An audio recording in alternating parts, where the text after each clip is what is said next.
জাতির একটি ক্রান্তিকালে অবস্থান করছি, যেখানে একটি রক্তক্ষয়ী পরিস্থিতির মধ্য দিয়ে বাংলাদেশে একটি পট পরিবর্তন ঘটে গিয়েছে। আমরা জানি সকলেই 2024 সাল বাংলাদেশের ইতিহাসের, আমরা যারা জীবিত রয়েছি, আমাদের জীবনের সবচেয়ে গুরুত্বপূর্ণ অধ্যায়গুলোর একটি। আমরা বিগত যে 15-16 বছরের রেজিম, যে ফ্যাসিবাদী দুঃশাসন বাংলাদেশের উপর চেপে বসেছিল, সেই দুঃশাসনের কথা কারো কাছেই অজানা নয়, বরং প্রতিদিনই নিত্য নতুন সেই সময়ের ঘটনা, অত্যাচার, নিপীড়নের গল্প আমাদের সামনে চলে আসছে এবং আমরা আমাদের সকলের সামনে এই ঘটনাগুলো ঘটে গেছে এবং আমরা প্রত্যক্ষ বা পরোক্ষভাবে এই দেশের মানুষেরাই এই সকল ঘটনাতে অংশগ্রহণ করেছে। আমরা দেখেছি যে বিগত সময়ে গণতন্ত্রকে হত্যা করে তিনবার মানুষের ভোটাধিকারকে লুণ্ঠিত করে একটি সরকার কিভাবে ক্ষমতা কুক্ষিগত করেছে এবং এই ক্ষমতা কুক্ষিগত করতে পুরো সরকার এবং রাষ্ট্রযন্ত্রকে দলীয়করণ করা হয়েছে। সরকারের বিভিন্ন পর্যায়ের ব্যক্তিবর্গকে এই অন্যায় এবং অগণতান্ত্রিক কাজে ব্যবহার করা হয়েছে। আমরা দেখেছি যে বিগত সময়ে মানুষের মত প্রকাশের অধিকার ভুলণ্ঠিত করতে কিভাবে গুমের সংস্কৃতি বাংলাদেশে প্রতিষ্ঠিত করা হয়েছে। পৃথিবীতে আর কোনো সভ্য রাষ্ট্রে এই ধরনের আয়নাঘর, এই ধরনের গুমের সংস্কৃতি আছে কিনা আমাদের জানা নেই। পরবর্তীতে আমরা দেখলাম যে আমাদের জুলাই মাসে 2024 সালের যে কোটা সংস্কারের যে যৌক্তিক আন্দোলনে ছাত্র সমাজ নেমে এসেছিল, এই সরকারি চাকরির জন্যই এই আন্দোলনটা শুরু হয়েছিল এবং শিক্ষার্থীরা খুব যৌক্তিকভাবেই দাবি করেছিল যে একটা মেধাভিত্তিক, একটা দুর্নীতিযুক্ত প্রশাসন, আমলাতন্ত্র তারা বাংলাদেশে দেখতে চায়। কিন্তু সেই যৌক্তিক দাবিকে পরোয়া না করে বিগত সরকার দমন পীড়নের পথ অবলম্বন করে এবং সেই প্রেক্ষিতেই এত ছাত্র জনতার হত্যাকাণ্ড হয় এবং সারা দেশের মানুষ রাজপথে নেমে এসে ফ্যাসিস্ট সরকারের পতন ঘটায়। সরকার পতনের সেই প্রেক্ষিতে ডক্টর মোহাম্মদ ইউনূস এই অন্তর্বর্তীকালীন সরকারের দায়িত্ব নেন এবং এই জাতিকে উদ্ধারের এবং নতুন করে রাষ্ট্র বিনির্মাণের নেতৃত্ব গ্রহণ করে। আমরা জাতি হিসেবে আমাদের যেমন দুঃসময় গিয়েছে, আমাদের যেমন কলঙ্কজনক অধ্যায় গিয়েছে যে শেখ হাসিনার মতো একজন ফ্যাসিস্ট, একজন রক্তপিপাসু এই দেশের শাসক ছিল, আবার একই সাথে আমাদের জাতি হিসেবে আজকে আমরা গৌরবান্বিত যে ডক্টর মোহাম্মদ ইউনূসের মতো একজন আন্তর্জাতিক খ্যাতিসম্পন্ন ব্যক্তিত্ব আমাদের দেশের অন্তর্বর্তীকালীন সরকারের প্রধান উপদেষ্টা হিসেবে দায়িত্ব গ্রহণ করেছে। আমি আজকের এই ফোরাম থেকে বাংলাদেশের পক্ষ থেকে, ছাত্র জনতার পক্ষ থেকে আন্তরিকভাবে তার প্রতি কৃতজ্ঞতা ও ধন্যবাদ। প্রফেসর ইউনূস একজন স্বপ্নদ্রষ্টা, যিনি কেবল বাংলাদেশকে পরিবর্তনের কথা বলেন না, তিনি পৃথিবীকে পরিবর্তনের কথা বলেন এবং সেই স্বপ্ন দেখার সাহস একজন বাংলাদেশী হিসেবে তার রয়েছে। এজন্য তিনি বলেন নতুন সভ্যতার কথা বলেন এবং তিনি স্পষ্টভাবেই বলেছেন যে বাংলাদেশের এই যে নতুন প্রজন্ম জেগে উঠেছে, প্রজন্ম শুধু বাংলাদেশের নয়, পৃথিবীর মধ্যে সবচেয়ে সাহসী প্রজন্মের মধ্যে অন্যতম। ফলে ডক্টর মোহাম্মদ ইউনূস যে স্বপ্ন দেখার, যে সম্ভাবনার তিনি সাহস করেছেন, তিনি নিজে স্বপ্ন দেখছেন এবং আমাদেরকে দেখাচ্ছেন, আমরা সকলেই সেই স্বপ্নের সারথি হই, এটাই সকলের কাছে প্রতি আমাদের আহ্বান। আপনারা সকলেই জানেন যে কোন পরিস্থিতির মধ্য দিয়ে বাংলাদেশকে যেতে হচ্ছে। তারপরেও আমি আন্তরিকভাবে প্রশাসনের বিভিন্ন পর্যায়ের কর্মকর্তাবৃন্দদের ধন্যবাদ জানাই। আর আমাদের আমলাতন্ত্র আমরা যে অবস্থায় পেয়েছি, যেভাবে ভেঙে পড়েছিল, যেভাবে তার দুর্বৃত্তায়ন ঘটেছিল, সেখান থেকে আমরা আস্তে আস্তে উঠতে পারছি এবং বাংলাদেশের যেই সময়টায় সরকার ছিল না, পুলিশ অ্যাক্টিভ ছিল না এবং নানা ধরনের এক ধরনের অস্থিরতা, নৈরাজ্যকর পরিস্থিতি তৈরি হয়েছিল, সেই সময় আপনারা দায়িত্ব নিয়েছেন।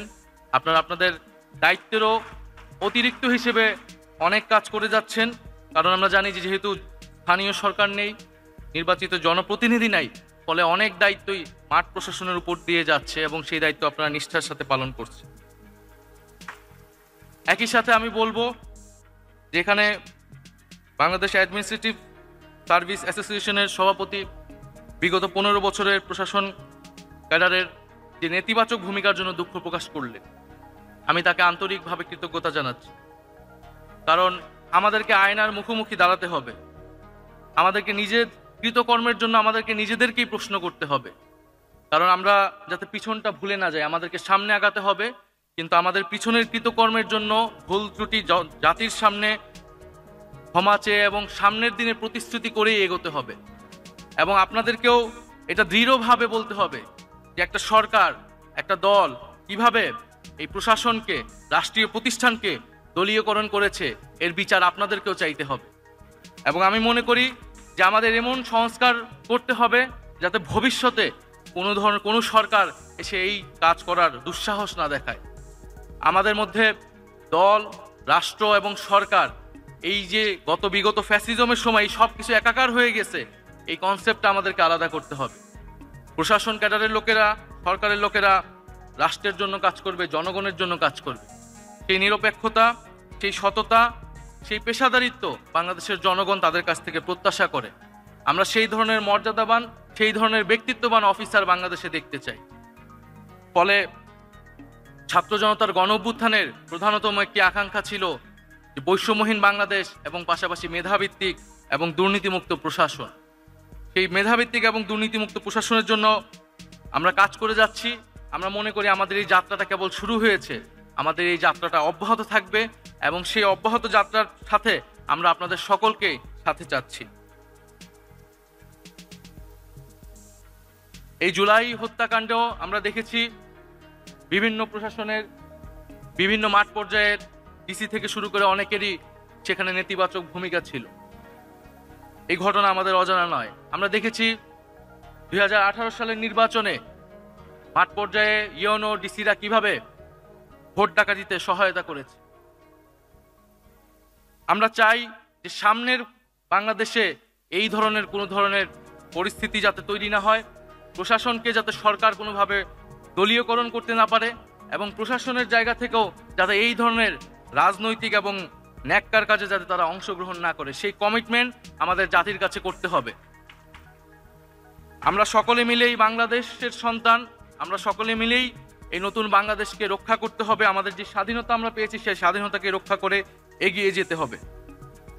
পরিশেষে আমি বলবো যে বাংলাদেশের যে ছাত্র জনতার গণ অভ্যুত্থান সংঘটিত হয়েছে, এই গণ অভ্যুত্থানের যে আকাঙ্ক্ষা বাস্তবায়নে সরকারের বিভিন্ন পর্যায় থেকে আপনারা কাজ করে যাচ্ছি। জনগণের অনেক প্রত্যাশা আমাদের কাছে, আমরা হয়তো এখনো পর্যন্ত সেই প্রত্যাশা ফুলফিল করতে পারিনি, কিন্তু জনগণের কাছে আমাদের সেই কমিটমেন্ট, আমাদের সেই সদিচ্ছাটা সবসময় প্রকাশ করে যেতে হবে। এবং তার একটি বড় চ্যালেঞ্জ সামনে আসবে নির্বাচনের সময়। কারণ বাংলাদেশ দীর্ঘ সময় ধরে সুষ্ঠু নির্বাচন দেখেনি এবং বাংলাদেশের প্রশাসনও একটি সুষ্ঠু নির্বাচন কিভাবে করতে হয় তা হয়তো ভুলে গিয়েছে। ফলে এটি আমাদের সামনে একটি বড় চ্যালেঞ্জ যে জাতিকে গণতন্ত্রের পথে আবার উত্তরণের জন্য একটি সুষ্ঠু নিরপেক্ষ নির্বাচন উপহার দেওয়া। এবং কেবলমাত্র এই সুষ্ঠু নিরপেক্ষ নির্বাচন উপহার দেওয়ার মধ্য দিয়েই আমি মনে করি প্রশাসনের যেই অপকর্ম ছিল বিগত সময়ে তার কাফফারা হওয়া সম্ভব, তার প্রায়শ্চিত্ত হওয়া সম্ভব। এবং আমি বিশ্বাস করি দৃঢ়ভাবে আপনারা সরকারের সদিচ্ছা অনুযায়ী একটি সুষ্ঠু নিরপেক্ষ নির্বাচন দিতে আন্তরিকভাবে কাজ করবেন এবং কোনো ধরনের রাজনৈতিক পক্ষপাত মুক্ত না হয়, পক্ষপাত না করেই বাংলাদেশের জনগণের জন্য, রাষ্ট্রের জন্য কাজ করবেন। পরিশেষে আমি বলবো যে আমাদের যারা শহীদ পরিবার সদস্যবৃন্দ রয়েছেন, এখনো অনেক আমাদের ভাই বোনেরা আহত রয়েছেন। আমরা যারা ঢাকায় আছি হয়তো ঢাকায় আমরা তাদের খোঁজ খবর নিতে পারি ঠিক মতো, কিন্তু যারা ঢাকার বাইরে রয়েছে, আপনাদের মাঠ পর্যায়ে যারা রয়েছেন, তাদের প্রতি অনুরোধ থাকবে যে এই যে দীর্ঘমেয়াদী চিকিৎসা প্রয়োজন আহতদের জন্য, সেই চিকিৎসার খোঁজ খবর দেখভালটা আপনারা রাখবেন। শহীদ পরিবারদের তারা যাতে কোনো ধরনের কষ্টের মধ্যে দিয়ে না যায় সেই খোঁজ খবর রাখবেন। কারণ এই পরিবার, এই আহত যোদ্ধারাই কিন্তু আমাদের জাতির এই সময়ের সূর্য সন্তান। ফলে তাদেরকে যদি আমরা যথাযথ সম্মান প্রদর্শন করতে না পারি, তাহলে জাতি হিসেবে কিন্তু আমাদেরকে প্রশ্নের সম্মুখীন হতে হবে। আজকের বাংলাদেশ অ্যাডমিনিস্ট্রেটিভ সার্ভিস অ্যাসোসিয়েশনের পক্ষ থেকে যে বার্ষিক সম্মেলন, সেই বার্ষিক সম্মেলনের প্রতি আমার আন্তরিক শুভেচ্ছা জানাচ্ছি এবং আপনাদের প্রতি আমার শুভকামনা থাকবে আমরা সকলে মিলেই যাতে যে নতুন বাংলাদেশ বলছি সত্যিকার অর্থে আমরা নতুন বাংলাদেশ বিনির্মাণে কাজ করে যাব ইনশাল্লাহ।